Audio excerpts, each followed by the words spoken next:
excited that we're bringing the fight to Louisville, the economic battlefield. Dr. King did say the next battle to be fought for Negroes will be out at the economic battlefield. And since Senator Kathleen is in your state, hey, let's bring it right there to Louisville, bring the whole world here, bring in our Facebook audience here right to you and help you guys do what you need to do in your community to help get it to the next level. We have to be laser focused now. We are in a critical time. The descendants of American slaves must take advantage of this opportunity. We have to have the right leadership because our country's off course. And so it is our turn and it's our time to step up. And I'm so proud of you, Dr. Norris, for you doing the things that you have done to set the table. And so we're all getting on board now so that we can begin to help make this thing happen in Louisville, Kentucky. Thank you, John. Thanks so much. Let's have some fun. Let's have some serious fun. Yeah. We might as well because we are the descendants Amen. of American slaves here in America, and we deserve to have some fun. We paid our dues over 400 years of it. You are absolutely right. Hit them with the census. And let's talk about, Gerald, let's talk about some of the things that you're working on the West Coast. The wonderful call that we had the other night, the team leader call. Talk about that a little bit to our listening audience, the things that you're working on out there in the West Coast, and Catherine Duncan out there in Vegas, and Omar, and all the other crew that's working together to bring this thing to fruition. The cultural business incubators all over the United States and even the world. that is exactly what we're doing because we have to have the business incubator, culture business incubator, so we can learn about our culture. Slavery was a business, and it's going to take a business to fix this thing. But we got to know who we are. We are Americans. We are the descendants of America's slaves. America's had no other child but the slaves, and she's been a deadbeat parent to her firstborn and to her descendants. So we're working on the culture incubator in Los Angeles, Las Vegas. We're working up in Washington State. But one of the things that we can do immediately, I want to share this to your listening audience. I want to talk about the 2020 census just for a second. $500 billion have been set aside for this 2020 census. This is something that we can all get our hands on immediately this year, right now. One of the things is on page 7, box 8, we can write in American slave. American slave. Yes. And do not write in on the box number 2 where it has Black and African Americans and the rest of the immigrants. That is not for our culture.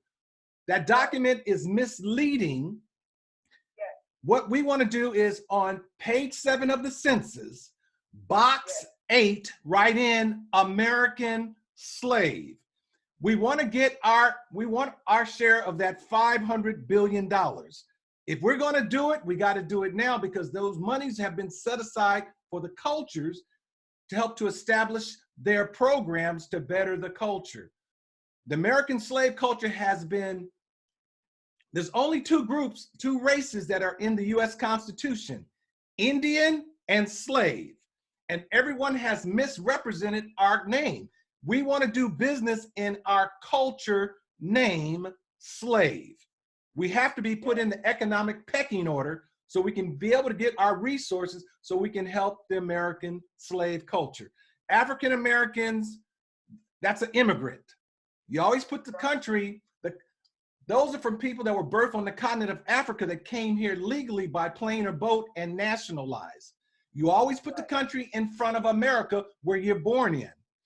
Chinese American, Chino American, African American. Those are immigrants.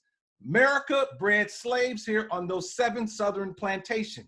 She created a culture, the American slave culture, and it's time to bring that culture to fruition.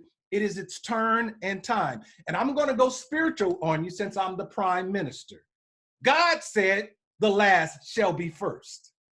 And the last culture that has been birthed into his human family is the American slave. And America's been a deadbeat parent to her firstborn and to her descendant. And we have to step up now as leaders. We have to get the word out because it's your turn and it's your time. I'm so honored to have you on the show. I'm walking into another meeting. I just want to say thank you, First Lady, for all the things that you are doing. We're so proud of you, and we're looking forward to coming on July the 3rd to celebrate the American slave birthday there at WLOU University. America. We have, today, I sent out an email to my boss at WLOU University, the one that hired me. I've been teaching there for 3 years. This will be the first year I've taught American slave history. We're having lunch with him next week, and we're going to work out those details. So stay tuned, Gerald. Stay tuned, everyone, and we'll keep you updated on our progress for the July 3rd commemorative Descendants of American Slaves event, celebration. All right, blessings to you, my sister. Keep up the good work in Louisville. Remember, we are standing behind you. We got your back. And we got your back in the West Coast too. West Coast, East Coast, hey. Hey. All right. Hey, blessings to you. All right. See you later.